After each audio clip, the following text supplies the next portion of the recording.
શ્રી સ્વામિનારાયણ ભગવાનની જય. અક્ષર પુરુષોત્તમ મહારાજની જય. ગુણાતીતાનંદ સ્વામી મહારાજની જય. ભગતજી મહારાજની જય.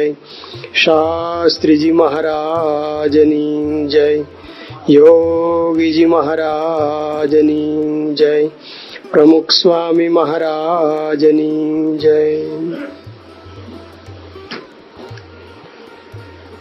કૌટુંબિક શાંતિનો અક્ષર ઇલાજ. જાહેરાતનું બોર્ડ વાંચતા હોય એવું લાગે.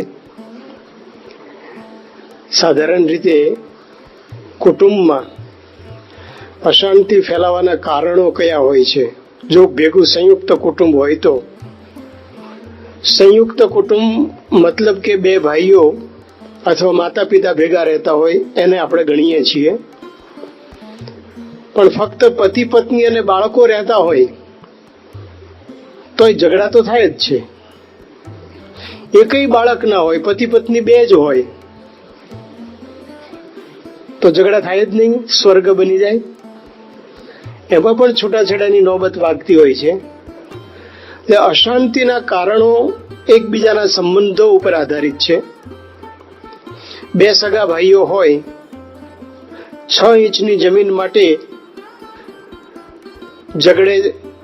ઝઘડો શરૂ કરે. ગામડાઓમાં ખાસ બનતું હોય છે. શહેરમાં તો ફ્લેટ સિસ્ટમ થઈ ગઈ એટલે બહુ એટલું બધું ન બને. પણ 6 ઇંચ છોડવા માટે બંને ભાઈઓ ધારીએ આવે. એક આ દુનિયામાંથી છૂટી જાય અને બીજો જેલમાં જાય, કુટુંબ રજળી પડે. આવા પ્રસંગો દરેક ગામમાં બન્યા હશે અથવા તમારી સ્મૃતિમાં હશે. કોઈ કુટુંબમાં એવા પણ પ્રસંગો બનતા હોય છે કે નવી વહુ આવે એટલે 4-5 વર્ષ સુધી સતત ચાલ્યા કરે. તારા ઘેરથી આ નથી લાવી, તારા ઘેરથી આમ નથી લાવ્યું, ફલાણું લાવો, ઢીકડું લાવો. દહેજની પ્રથા જ્યાં શરૂ છે ત્યાં, અમુક વિસ્તારોમાં નથી પણ હોતી, પણ જ્યાં દહેજની પ્રથા છે ત્યાં તો એ સ્ત્રીને ઘણા સમય સુધી, લાંબા સમય સુધી એ સોસાવવું જ પડે. તે આ નથી આપ્યું, તે આ નથી આપ્યું, તારા ઘેરથી આ નથી લાવ્યા. અને હાથ લંબાવી અને ધન લૂંટનારા કહેવાતા મર્દો, કહેવાય પુરુષ, પણ બૈરા પાસેથી પૈસા ભેગા કરવાનો ધંધો કરનારા, ગુંડાગીરી કરનારા, એ અશાંતિ પેદા કરે છે. અને એવું કઈ નથી કે કોઈ ખંડણી ઉઘનાવનારા પેલા દાદા જ હોય, એ બાય પણ હોય ને પુરુષ પણ હોય. અને બહુ સજ્જન સોબર દેખાતા હોય, ઘરમાં આ ચાલે અને પછી પેલી બાય કાં તો પંખાનો આધાર લે, કાં કેરોસીનના ડબ્બાનો આધાર લે, કાં તો ઝેરની બોટલનો આધાર લે અને કાર્યક્રમો શરૂ થાય. ઘણી વખત એવું બનતું હોય છે, એક જ કુટુંબમાં એક જ દીકરો હોય માતા પિતાનો. માતા પિતાએ બહુ લાડકોડથી ઉછેર્યો હોય, બહુ અરમાન હોય મોટા, સારા ઘરની દીકરી સાથે લગ્ન કરાવ્યા હોય, ધામધૂમ કરી હોય, સમાજમાં પ્રતિષ્ઠા સાથે બધું જ કર્યું હોય. અને એ કન્યા એમને ઘેર આવે અને 5 કે દિવસ કે અઠવાડિયામાં એમ કહી દે કે તારા મા બાપને કહી દેજે કે મારી જિંદગીમાં ટક ના કરે. આવા હોય છે પાછા. અને માતા પિતાને મૂકી અને પેલી બાઈ છોકરાને લઈને જતી રહે. મા બાપ જોઈ રહે કે આટલા માટે પરણાયો તો. પણ આવું પણ બને છે. અરમાનો મોટા હોય, ઘરમાં અશાંતિ પેદા કરે છે, થાય છે. એના આ એક કારણો છે. સત્ય ઘટના એવી પણ બને છે કે પિતા અને પુત્ર વચ્ચેનો, આ તો મેં તમને બહારની વાત થોડી ઘણી કરી. એક પિતા, એનો દીકરો, નામ આપણે આપીએ સંદીપ, દુકાનમાં બપોર સુધી ઉભો રહેલો. બપોરનો ટાઈમ થયો, એના પપ્પા આવ્યા બપોરે આરામ કરીને 2-1 વાગે. એટલે એને કહ્યું કે પપ્પા હવે તમે ઉભા રહો, હું થોડોક રેસ્ટ કરી લઉં. એ રેસ્ટ કરવા ગયો, સુવા ગયો, ઘરમાં ગયો, આડો પડ્યો, સૂઈ ગયો. સાંજના 7:30 વાગ્યા, 8 વાગ્યા. ટ્યુશન માટે શિક્ષક આવ્યા અને કહ્યું સંદીપ ક્યાં છે? અને પપ્પાએ દુકાનમાંથી જ બૂમ પાડી, પાછળ જ ઘર હતું. સંદીપ ઉભો થા. એટલે પેલા એ કહ્યું ઉભો થાઉં છું. કહું છું ઉભો થા, ઉઠું છું હવે. અને પિતાનો પિત્તો ગયો, મોંમાંથી ગાળો નીકળી અને કેડેથી પટ્ટો કાઢ્યો અને સૂતો હતો, ત્યાં ને ત્યાં મારવા મંડી પડ્યા, પેરા લોહીના ટસિયા ફૂટ્યા. આવું પણ બનતું હોય છે. એટલું બધું કદાચ ન બને, પણ અહીંયા બેઠેલા એમના દીકરાઓને ગાળો ન જ દીધી હોય, ક્યારેય પણ એને જરા પણ છંછેડ્યા ના હોય. યાદ રાખજો કે જેટલું તમે એને કઠોર બનો છો એટલા વધારે પડતા કોમળ બનો છો, એ ખરાબ છે. આંગળીએ રાખે ને છોકરાને, એ 20 વર્ષનો થયો એને તોય કે જોજે હવે લાલ લાઈટ આવે, ભાઈ હવે 20 વર્ષનો થયો, એ પણ એટલું જ ખરાબ છે. પણ માતા પિતા અને પુત્રના સંબંધો એ પણ ઘણી વખત બગડતા હોય છે. એમાં બાપનો વાંક હોય એવું જ નથી, છોકરાનો વાંક પણ હોય. એક વૃદ્ધ હિંડોળે ખાટે બેઠા બેઠા, હિંચકે બેઠા બેઠા ઝૂલતા હતા, ચા પીતા હતા. સંતો ત્યાંથી પસાર થયા, બાજુના ઘેર પધરામણીએ જતા હતા. પેલા કાકાએ જોયું સાધુ સારા લાગે છે, બોલાવ્યા. સંતો આવ્યા, ખુરશી ઉપર સામે બેઠા. પછી વાતનો દોર આરંભાયો. પેલા વડીલે કહ્યું કે 2 જણા એકલા રહીએ છીએ, બંને દીકરા પરણાવ્યા, 2 વર્ષ થયા, પરદેશ ગયા છે, રાહ જોયા કરીએ છીએ કે સમાચાર આવે. કાગળ, ફોન, ફેક્સ કંઈ જ આવતું નથી. આજુબાજુના ઘરે ટપાલી આવે, અમને ઈર્ષા થાય છે, કારણ કે ઘેર પત્ર પણ આવતો નથી અને કોઈ યાદ કરનાર નથી. મારા વાઈફને ડાયાબિટીસની તકલીફ છે, 10 લાખ રૂપિયાનું મકાન છે, મેન્ટેનન્સનો ખર્ચો નીકળતો નથી. કોઈએ કહ્યું કે નાનું મકાન લઈ લો ને, તો કે પેલા પાછા આવે તો એ રહે ક્યાં? બસ આમાં જુરે છે. તો દીકરાઓના પણ પ્રશ્નો હોય છે. તો આ બધા જ પ્રશ્નો એ અંદરથી જ સળગે છે એવું નહીં, અંદર સ્વભાવ છે જ માણસના. સ્ત્રી હોય કે પુરુષ, માતા હોય કે પિતા, વહુ હોય કે પુત્ર, સ્વભાવ અંદર પડ્યા છે અને એ સ્વભાવને બહારથી એને પ્રોત્સાહન મળે છે. સત્સંગમાં જ્યારે આપણે આવીએ છીએ અને ઘણા બધા સોજા થઈ જઈએ છીએ અને બહારના સમાજના જે પરિસ્થિતિ થતી હોય છે એ તમે ઘણું બધું છાપાઓમાં જોતા હશો, ઘણું બધું વાંચતા હશો. 17 વર્ષનો આશીષ નંદા 30 લાખની ખંડણી માગવા એના ભાઈ જેવા મિત્ર પિયુષ ઠક્કરની હત્યા ઠંડે કલેજે કરી નાખી. રાજકોટમાં બનેલો 2006 નો પ્રસંગ. 25 વર્ષના યોગેશ જાદવે 90 વર્ષના મૂળજીભાઈની મશ્કરી કરી. કાકાએ ઠપકો આપ્યો અને પેલા યોગેશે મૂળજીભાઈની લાકડી ઉઠાવી અને કાકાને એટલા માર્યા કે ત્યાંથી સીધા સ્મશાનમાં લઈ જવા પડ્યા. બહારના પ્રસંગો આવા પણ બનતા હોય છે. તમને ખબર છે તમારા ઘરમાં તમારા પુત્ર, તમારા પુત્રીઓ એ ક્યાં જાય છે, શું કરે છે, ખ્યાલ નથી હોતો. ઘણી વખત એવું થાય છે, તમે ટીવી જુઓ, એ પણ ટીવી જુએ, મજા આવે છે ને, પણ આવા પ્રસંગો બનવાના કારણ ટીવી પણ હોય છે. જેતપુરમાં 14 વર્ષના સિદ્ધાર્થનું અપહરણ થયું. એના જ મિત્ર જીતુ ગજિયાએ કરાયું. અપહરણ કરી, ખૂન કરી, એક ખાલી અગાસીમાં મૂકી અને એને શોધવા માટે એ ભેગો જોડાઈ ગયો. આવા 1-2 નહીં પણ ઘણા બધા પ્રસંગો બનતા હોય છે. તમને કદાચ ખ્યાલ નહીં હોય, પણ અત્યારના યુવાન યુવતીઓ કોમ્પ્યુટરમાં કલાકો ગાળે છે અને કોમ્પ્યુટરમાં એકબીજા સાથે, અપરિચિત સાથે વાતો પણ કરતા હોય છે. લખીને વાતો થાય, એને ચેટિંગ કહે છે. અમુકને ખબર હશે, અમુક ગામડાઓને નહીં ખબર હોય, પણ એમાં જે ભયંકર પરિણામો આવે છે.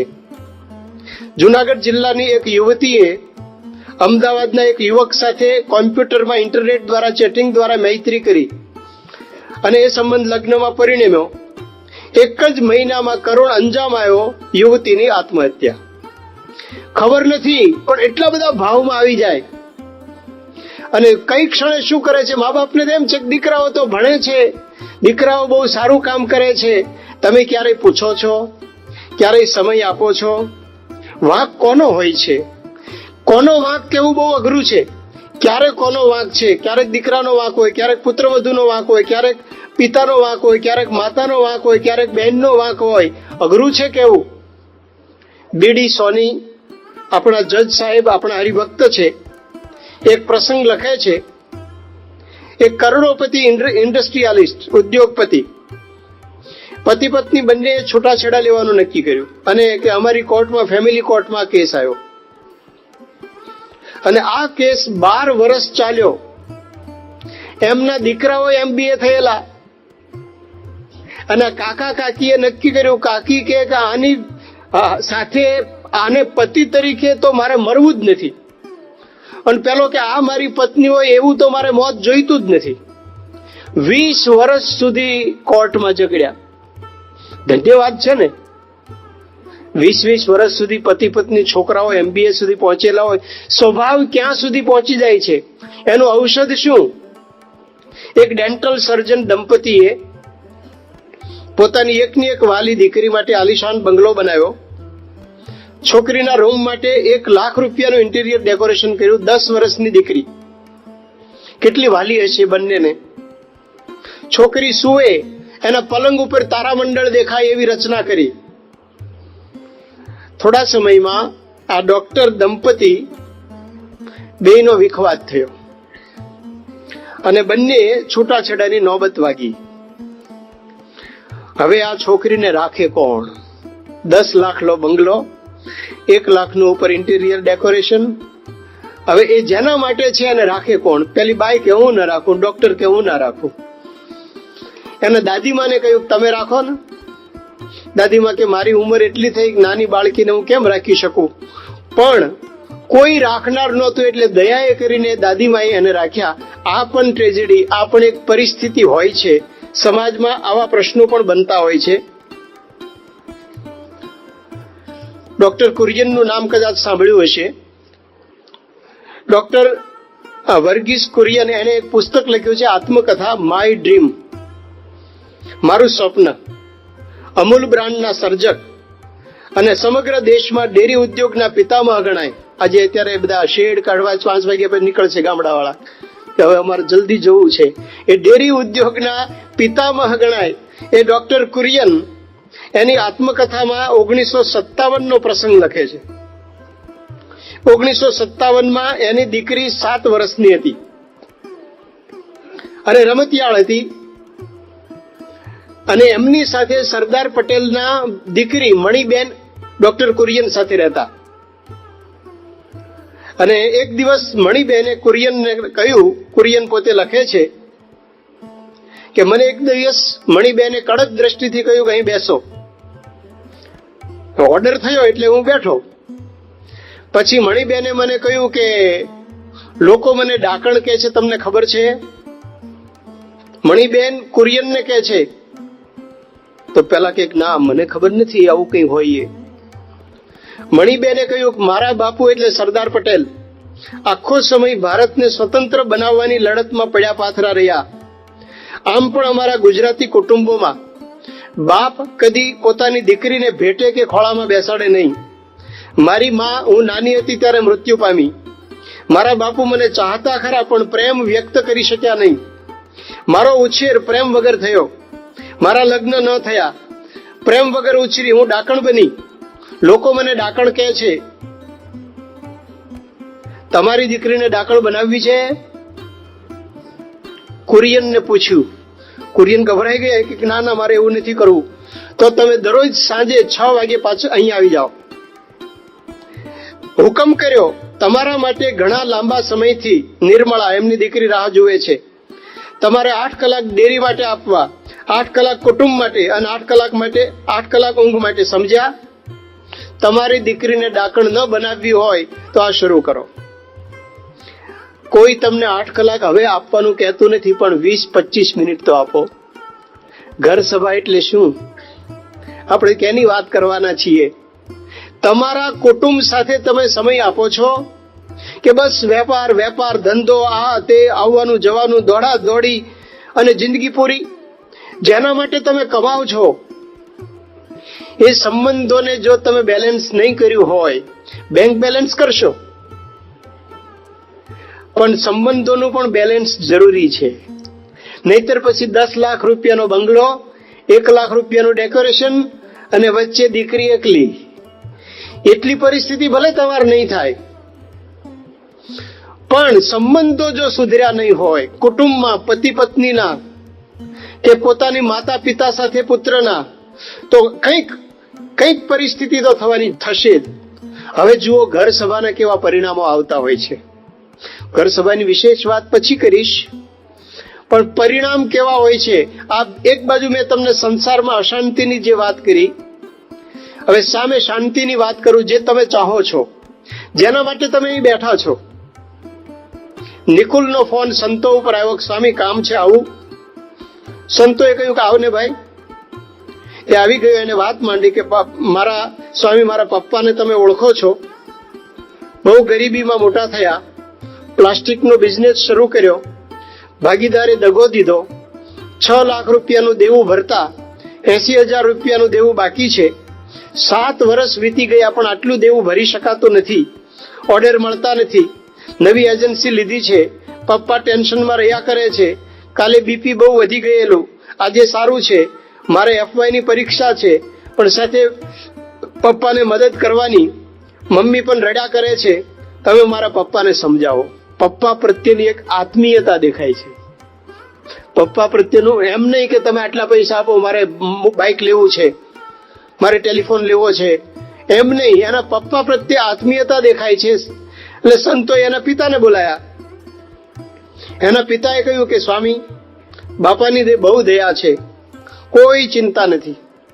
નિકુલની શી વાત કરું, 50 રૂપિયા આપ્યા હોય તો 10 દિવસ સુધી પણ એમને એમ પડ્યા રહે, કોઈ ખોટો ખર્ચો નહીં. મારી પાસે સામે ચાલીને એક શોખની વસ્તુ પણ માગી નથી, ન કોઈ જિંદગીભરની ડિમાન્ડ. ઘર, સત્સંગ ને કોલેજમાંથી ટાઈમ મળે કે મારી પડખે ઉભો રહે છે. નિકુલની પ્રશંસા કરતા એના પિતા ગળગળા થઈ ગયા. શું તમે આવો દીકરો ચાહો છો? શક્ય છે કે તમારા પુત્ર આવા હોય પણ ખરા, પણ એ ક્યાં સુધી? એ એના પગભર થશે એટલે પછી તમને રાખશે તે 100% તમે વિશ્વાસ કહી શકો છો. અને જો નથી કરી શકતા તો ઘર સભા શરૂ કરો, એ 100% વિશ્વાસ આવશે. અહીંયા બીજી એક પ્રસંગ પ્રમુખ સ્વામી મહારાજની હાજરીમાં બનેલો. રાજકોટના આપણા સત્સંગી યુવક સુનિલ બજાણિયા, એનો નાનો છોકરો યોગેશ બાપાની સામે બેઠેલો. સ્વામી જમતા હતા. આ 5 વર્ષના યોગેશે શ્રીમદ સદગુણ શાલિનમ શ્લોક શરૂ કર્યો. સહના ભવતુ સુધી બધા જ મંત્ર બોલી ગયો. પછી મહારાજ જમો, સ્વામી જમો, પ્રમુખ સ્વામી મહારાજ જમો, ત્યાં સુધી બોલી ગયો. સ્વામી એની સામે આમ અમી વરસાવતા હતા. એટલે સ્વામી બોલ્યા કે યોગેશ જમો. પછી સ્વામીએ સુનિલને કહ્યું કે તમે ઘર સભા કરો છો? કે હા બાપા. પછી એને વર્ણન કર્યું અમે કઈ રીતે ઘર સભા કરીએ છીએ. બાળકોના પુસ્તકોનું વાંચન કરીએ, મજા પડે. અમારામાંથી કોઈ સૂઈ ગયું હોય તો જગાડીને પણ કરીએ. પછી એને કહ્યું કે એક દિવસ રાત્રે મારે 2:30 વાગે આવવાનું થયું. 2:30 વાગે. અને યોગેશ જાગતો હતો. એ કે પપ્પા ઘર સભા બાકી છે. 2:30 વાગે 5 વર્ષનો બાળક કે બાલિકા ઘર સભાનો આગ્રહ રાખે, એવું આદર્શ કુટુંબ બને ત્યારે સમજવું કે તમે સત્સંગ કંઈક પચાવ્યો છે. બાકી આવ્યા ને ગયા, પ્રસાદ ખાઈને ઘર ભેગા થયા, બીજું કર્યું શું? તો સત્સંગ કરીએ છીએ તો આ કરવા માટે આપણે ભેગા થઈએ છીએ. તો ઘર સભા આ એનો ઔષધ છે, એનું અમૃત છે. પ્રમુખ સ્વામી મહારાજના આ સંદર્ભમાં પ્રસંગો જાણીએ. એક વખત સ્વામી બેઠા હતા મુંબઈમાં અને પત્ર લખી રહ્યા હતા. પેલા સ્વામી સોફા ઉપર નહોતા બેસતા, નીચે જ બેસી જતા. એક પછી એક પત્ર વાંચે, એમાં નોંધ કરે, પાછો બીજો પત્ર વાંચે, નોંધ કરે, એમ કરતા હતા. ધીરેન્દ્રભાઈ વીંછીએ કહ્યું કે બાપા શું છે પત્રોમાં? જિજ્ઞાસાથી. સ્વામી કે દીકરા કયું કરતા નથી, પિતા વ્યસન મુક્ત થતા નથી, કોર્ટમાં કેસ ચાલે છે, પત્ની માંદી છે, દીકરીનું સટપણ થતું નથી, મિલકતની વહેંચણીમાં ઝઘડા છે, આવું બધું લખ્યું છે. એ જ હોય છે. અશાંતિ એટલે શું? આમાં 2-4 બીજા ઉમેરી શકો તમે, તમારા ઘરમાં હોય, બાકી તો એ જ છે. અને પછી ધીરેન્દ્રભાઈ કે બાપા આવા પત્રો લખવા જ ન પડે, પ્રશ્નો ઉભા જ ન થાય, એનો કોઈ ઉપાય બતાવો ને. સ્વામી કે જો રોજ રાત્રે બધા સાથે બેસીને થોડી કથા વાર્તા કરે તો કોઈ પ્રશ્ન જ ઉભો ના થાય, ને થાય તો એના દુઃખનો ભાર ન લાગે. બધા પ્રશ્નોના જવાબ ઘર સભામાં છે. એક હળવી વાત સ્વામીએ સમજાવી દીધી. લંડનમાં પ્રમુખ સ્વામી મહારાજ સભામાં આવવાના હતા, અને સભામાં આવતા પહેલા સ્ટેજ ઉપર કાર્યક્રમ ઘર સભા વિશેનો હતો.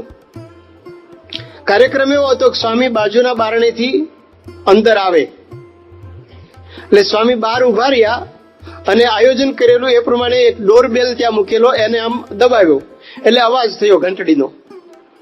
એટલે અંદર બેઠેલા બધા યુવકો વાતો કરતા હતા સોફા ઉપર બેસીને. એને અંદર એટલે સ્ટેજ ઉપર એમણે કહ્યું કોણ? એટલે બહારથી સ્વામી બોલ્યા કે તો હું પ્રમુખ સ્વામી બોલું છું, ઉઘાડ. એટલે બારણા ખુલ્યા, અંદર આવ્યા. હરિભક્તોએ તાળીઓના ગડગડાટ કર્યા, જયનાથ બોલાવ્યા. સભાનો પ્રારંભ થયો. 15-20 યુવકો ઘર સભા વિશે ગોષ્ઠી કરતા હતા. સ્વામી પણ એ સાંભળતા હતા. સમગ્ર કાર્યક્રમ ચાલ્યો. કાર્યક્રમ પૂરો થયો. પછી સંચાલક હતા, એમણે કહ્યું બાપા આપનો ખૂબ ખૂબ આભાર, આપ સભામાં અમારી સાથે બેઠા. સ્વામી કે તમે સૌ ઘર સભા કરશો તો અમે તમારો આભાર માનીએ છીએ. પ્રમુખ સ્વામી મહારાજ આભાર માને છે, ફાયદો આપણને છે. ઘર સભામાં થાય છે શું? ઘર સભા એટલે કઈ બીજી વસ્તુ નથી. 20 મિનિટ ભેગા બેસવાનો સમય આપવાની જ વાત છે, પણ એમાં એકબીજાને પરિચય થાય છે, સાચો પરિચય. એકબીજાને બોલવા ફ્રીલી બોલી શકાય છે, કહી શકાય છે. પપ્પાનો વાંક હોય તો પુત્ર કહી શકે, પણ જે ખીજાઈને કહે છે ને, કહે છે તો ખરા જ. તમે ઘર સભા ના હોય તોય કહો છો. તમે ઘેર આવો ત્યારે તમારા પત્ની કહેતા હશે, અથવા તો પત્નીને એનો પુરુષ કહેતો હશે, કહે છે તો બધા જ. પણ ઘર સભામાં સમાધાનના ઉદ્દેશથી કહેવામાં આવે છે. જયારે બીજે જમતી વખતે બીજે વખતે ફાઇટિંગના ઉદ્દેશમાં આવે છે, તારો વાંક છે, ઓલો કે તારો વાંક છે, એ કાર્યક્રમો ચાલે છે. ઘર સભાનો પ્રારંભ થાય છે ધૂન પ્રાર્થનાથી. પછી 10 મિનિટ વાંચન થાય, મન શાંત થાય, સત્પુરુષના ગુણો આપણામાં આવે. પછી તમે ઘરની પોતાના કુટુંબની વ્યવહારની ચર્ચા કરો. દીકરાઓને પ્રોત્સાહન મળે છે, દીકરીઓને પ્રોત્સાહન મળે છે. આજે આપણે જોઈએ છીએ કે બધાને સ્ટેજ ઉપર તો ચાન્સ મળવાનો નથી. તમારા પુત્ર કે પુત્રીઓને ક્યાં ચાન્સ મળશે તમારી હાજરીમાં બોલવાનો? તમે કેમ એના આદર્શ ન બનો? પણ આદર્શ ક્યારે બની શકો? તમારા દીકરા કે દીકરીની જો રૂમ જુદી હોય, તેમાં ક્રિકેટરના ફોટા હોય કે બીજા કોઈના ફોટા, એક્ટરના ફોટા હોય કે બીજા બધાના ફોટા હોય, એ એના આદર્શ છે. પણ તમે આદર્શ ના બની શકો? લોહી તમારું છે, બની શકીએ, પણ એને સમજીએ ત્યારે. તો પરસ્પર સમજવા માટે એ ઘર સભા બહુ ઉપયોગી છે. પ્રમુખ સ્વામી મહારાજ બધા સ્વામીને ચાહે છે. એનું કારણ શું? સ્વામી બધાને ચાહે છે. તમે તમારા કુટુંબને સાચા દિલથી ચાહો તો તમારો એક પણ બોલ કોઈ ઉથાપે નહીં, પણ સાચા દિલથી અને રીત શીખીને એ પ્રમાણે ચાહવા જોઈએ. પ્રમુખ સ્વામી મહારાજની હાજરીમાં એક પ્રસંગ બન્યો. લગભગ 1985 કે 84 સાલમાં સંતો સંસ્કૃત ભણતા હતા, એમાંથી એક સંત નાપાસ થયા. અને એમણે પોતે જ એ જે નાપાસ થયેલા એ સંતે સ્વામીને ધ્રુજતા હાથે પત્ર લખ્યો કે હું નાપાસ થયો છું, મને માફ કરજો. ત્રીજે દિવસે સ્વામીનો પત્ર આવ્યો. પ્રમુખ સ્વામી મહારાજે એમાં લખેલું કે તમે ડાબી સાઈડથી પાસ થયા છો, તો હવેથી જમણી બાજુથી પાસ થાવ એવા આશીર્વાદ છે. તમારો દીકરો 10મા ધોરણમાં તમે 75% આશા રાખી હોય અને 60 લાવે, તો એ વખતે તમે હૈયું શાંત રાખી શકશો અને રાખશો તો દીકરો આગળ વધી શકશે. જો એ વખતે એક થપ્પડ મારી દીધી તો 60માંથી 50માં ન પહોંચે તો કહેજો. કારણ કે એને સમજવા માટે કોઈ પણ ગમ ખાઈ જવાની જરૂર છે, પણ આપણે ગમ ખાઈ શકતા નથી. એ ક્યારે કરી શકીશું? ઘર સભા. એકબીજા પ્રત્યેના સંબંધો નાનપણથી સંસ્કાર આપવા છે. તમારે કંઈ નહીં કહેવું પડે, એની મેળે વળતો જશે. ઘર સભા. ડોક્ટર દીપક પટેલ, ડેન્ટિસ્ટ, એ લખે છે કે 1981 થી 1985 દરમિયાન હું અભ્યાસ કરતો હતો ત્યારે ડોક્ટર નીલકંઠભાઈને ઘેર જતો.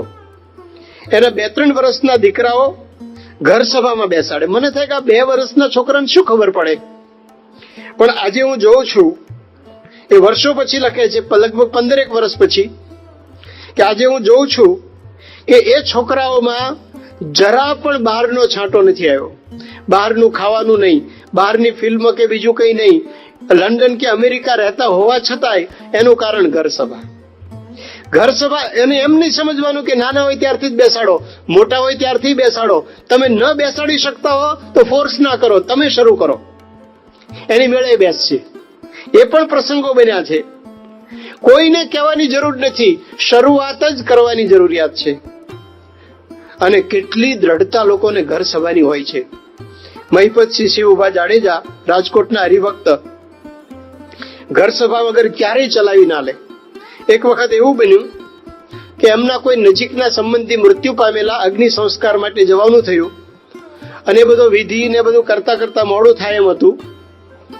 આ બાજુ અગ્નિ સંસ્કાર ચાલુ હતો, કુટુંબના સભ્યો ઘણા સાથે હતા.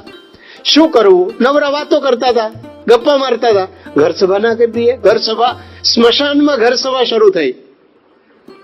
લોકો આશ્ચર્ય થાય કે મારા આ શું કરે છે. એટલે એ તો સ્વામિનારાયણ ધૂન શરૂ થઈ, બીજું શરૂ થયું. એટલે જિજ્ઞાસુ નજીક આવ્યા. શું છે? તો કે અમે ઘર સભા કરી. બેસો બે બેઠા, મજા આવી. શરૂઆત આપણને શરમ આવે છે કે અમે આવું કરીએ, તે એવું ઘણું કરો જ તમે. સમાજમાં શરમાવવું પડે એવું તો કેટલું કરતા હશો 2 નંબરનું. તો આ તો શોભે એવું છે, ભગવાનને સંતને ગમે એવું છે. એ આપણે કરીએ તો ચોક્કસ આપણને ફાયદો થાય. ઘર સભા આશીર્વાદ બનતી હોય છે. દ્રઢતા કેટલી વધે છે. એક હરિભક્ત રૂપેનભાઈ રમેશભાઈ બ્રહ્મભટ્ટ, ટોરન્ટોના, કેનેડામાં, એ પોતે લખે છે કે મારા મોટા ભાઈ અને અમે 2 પરિવાર ભેગા રહેતા, અને અમારો રિવાજ કે 7 વાગ્યે ઘર મંદિરમાં આરતી થાય જ, અને આરતી વખતે બધા હાજર હોય, પછી તરત સભા થાય. ભત્રીજાની ઉંમર 6 વર્ષની, ભત્રીજીની ઉંમર 13 વર્ષની. સંસ્કાર એવા મળ્યા કે કોઈ દિવસ બહારનું ખાવાનું નહીં, અને કોઈ પણ વસ્તુ મુઠ્ઠી ભરીને ચોકલેટ આપી હોય તોય ઘેર લાવે, અને જો વાંચતા ના આવડતું હોય તો પૂછે કે આમાં ખવાય એવું છે? ન ખવાય એવું હોય તો ના ખાય. છોકરા શીખ્યા. એક વખત એવું બન્યું કે હું મારું ઘાસ કાપતો હતો, એમાં મશીન મારા પગ ઉપર ચડી ગયું, આંગળી કપાઈ ગઈ. ઘરમાં બધા અપસેટ થઈ ગયા. હોસ્પિટલમાં મને લઈ જવાની દોડાદોડી કરવા માંડ્યા, અને જોયું તો ભત્રીજો દેખાતો નથી, ક્યાં ગયો હશે. તપાસ કરતા જોયું તો ઘર મંદિર પાસે બેઠો હતો અને સ્વામિનારાયણ સ્વામિનારાયણ કરતો હતો. મારા માતુશ્રીએ પૂછ્યું કે બેટા શું કરે છે? એને જવાબ આપ્યો, કેમ? ઘર સભામાં સ્વામીની વાત તો વાંચી હતી કે મૂંઝવણ આવે તો સ્વામિનારાયણ સ્વામિનારાયણ ભજન કરવું. તમે રડવાનું બંધ કરી ભજન પ્રાર્થના કરો ને. આ 6 વર્ષના છોકરાઓને પણ આ શિખણ મળે છે કે મારા ભાભી મૃત્યુ પામ્યા. આવા 2 છોકરાઓ, બીજા બધા અપસેટ હતા, પણ મારી ભત્રીજી એ મારી બાને ઉપદેશ આપતી હતી કે બા, એક દિવસ તો બધાએ ભગવાનના ધામમાં જવાનું જ છે ને, મમ્મી તો ભગવાનની પાસે બેઠા છે, તો આપણે રડાઈ કેવી રીતે? આવા પરિણામો, નક્કર પરિણામો મળે છે, પણ આપણને ટાઈમ નથી. બહુ મોટો પ્રશ્ન છે. એક કઠિયારાને મોટું જંગલ કાપવાનો કોન્ટ્રાક્ટ મળ્યો. એને થયું કે આ જંગલ 1 મહિનામાં તો કાપી જ નાખીશ, આનો માંડ્યો કાપવા. તો 2 દિવસમાં તો ઘણા બધા ઝાડ કાપી નાખ્યા, 100-150 કાપી નાખ્યા. પણ 3જા દિવસથી સ્પીડ ઘટી. 6થા દિવસે બપોર સુધીમાં 2 ઝાડ પણ ન કાપી શક્યો. કોઈ વટેમાર્ગુને પૂછ્યું કે કેમ ભાઈ, શું છે? કે થાકી ગયો છો, આખું જંગલ કાપવું છે, મહિનાનો કોન્ટ્રાક્ટ છે, થાકી ગયો છું. એ કે પણ કેમ થાકી ગયો? તો કે ઝાડ કપાતું નથી, બપોર સુધી મહેનત કરી. એ કે તું તારી કુવાડીને ધાર કાઢી? એ કે ટાઈમ જ ક્યાં છે? ટાઈમ હોય તો ધાર કાઢું ને, મારે કેટલા ઝાડ કાપવાના છે? બસ આપણે એ જ કરીએ છીએ. તમને ટાઈમ નથી. તમારે ક્લિનિક ચલાવવાના છે, તમારે નોકરી કરવાની છે, તમારે 2 ધંધા કરવાના છે, તમારે કેટલાનું આડોળું કરવાનું છે. એટલે છોકરાઓ સાથેનો ટાઈમ નથી. તો એ ધાર નહીં કાઢે, એ ઘર સભા નહીં કરો તો તમારે કોઈ દિવસ ઉદ્ધાર, જેના માટે આપણે પૈસા ભેગા કરીએ છીએ, જેના માટે તમે રાત દિવસ એક કરો છો, એ ફાયદો તમે લઈ નહીં શકો. શૈલેષભાઈ ધાણાણી એક રાજકોટના હરિભક્ત લખે છે કે મારે અને મારા પત્નીના સંબંધો એકદમ બગડી ગયેલા અને હું ગુસ્સામાં કેટલી વખત મારતો હતો અને એક વખત તો મારી પત્નીએ આપઘાત કરવા તૈયાર થઈ ગયેલી, મરી જાઉં, આની ભેગા રહેવું જ નથી. પણ અમારી બાજુમાં એક વિનુભાઈ રહે અને એ દરરોજ ઘર સભા કરે. 11 વાગે રાત્રે આવી અને ઘર સભા શરૂ કરે. હું એમાં બેઠો, મને મજા આવી. મેં એકલાએ ઘર સભા શરૂ કરી.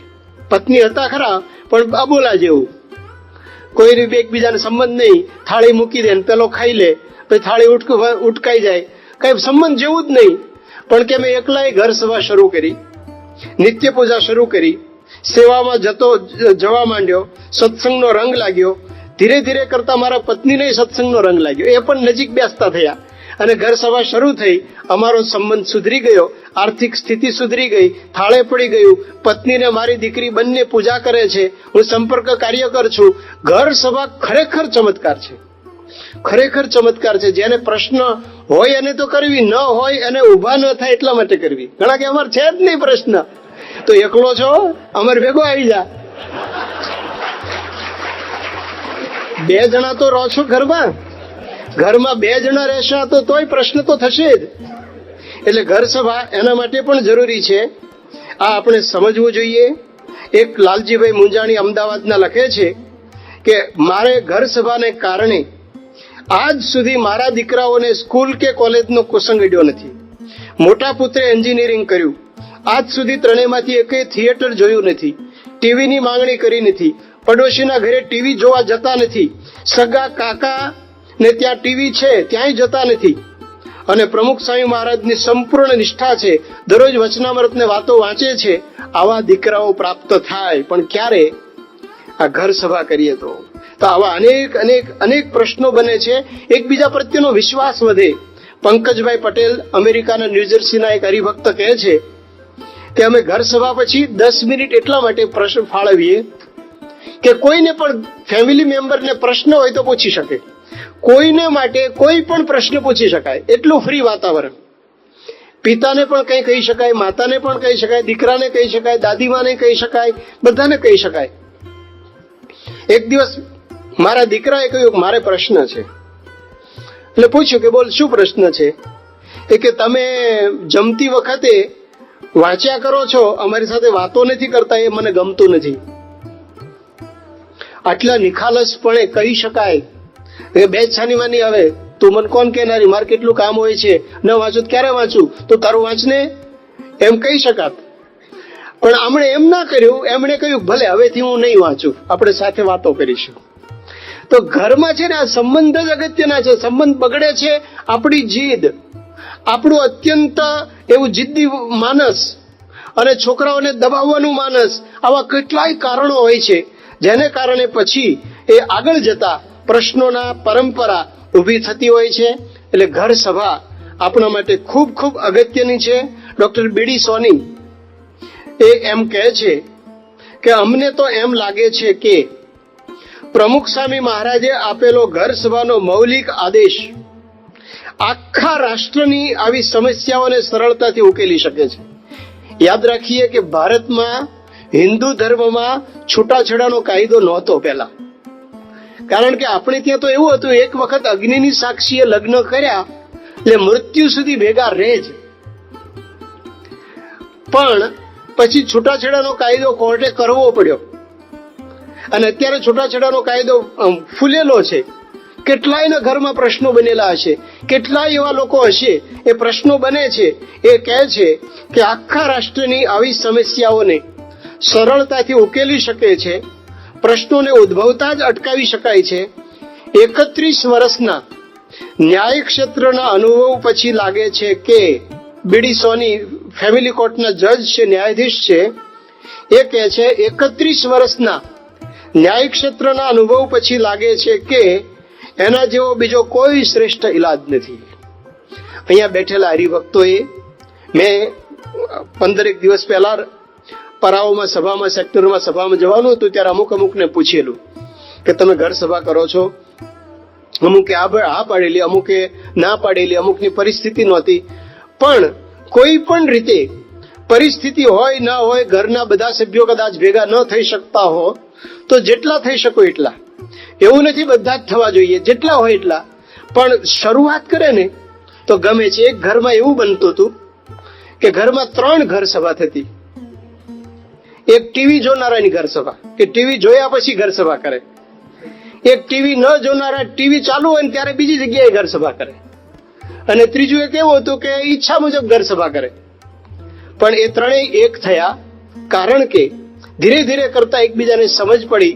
તો આવો એક અદ્ભુત ઈલાજ પ્રમુખ સ્વામી મહારાજે આપણને આપ્યો છે. આ કોઈ ચમત્કાર નથી, આ કોઈ પરચો નથી, આ કોઈ એવું માંદળિયું નથી, કે આ કોઈ એવો તાવીજ નથી, પરંતુ વાસ્તવિકતા છે કે સંબંધો સુધરે છે. અને જ્યાં સુધી સંબંધો સુધર્યા નથી તો તમારું ચાલશે ખરું ઘરમાં, દાદાગીરીથી ચાલશે. તમે કોઈ એમ કરે જ, કેમ ના થાય? તમારા પત્ની, તમારા દીકરી, તમારા દીકરા, તમારા પિતા, તમારી માતા બધા જ કરે, કારણ કે પૈસા તમે લાવતા હશો. કરશે ખરા, પણ સંબંધોના ભોગે એ સંબંધો નહીં રહે. તમે જશો એટલે પાછળથી તમારું બધા ભેગા મળીને ખોદતા હશે. તમને એમ લાગશે કે મારું બધા માને છે, કોઈ માનતા નથી. આ હકીકત છે, વાસ્તવિકતા છે. કોઈ કોઈનું નથી એ હકીકત છે. પણ આ સંબંધો સુધાર્યા હશે તો ઘરમાં તમે શાંતિથી જીવી શકશો, આનંદ થશે. ઘર પણ એક મંદિર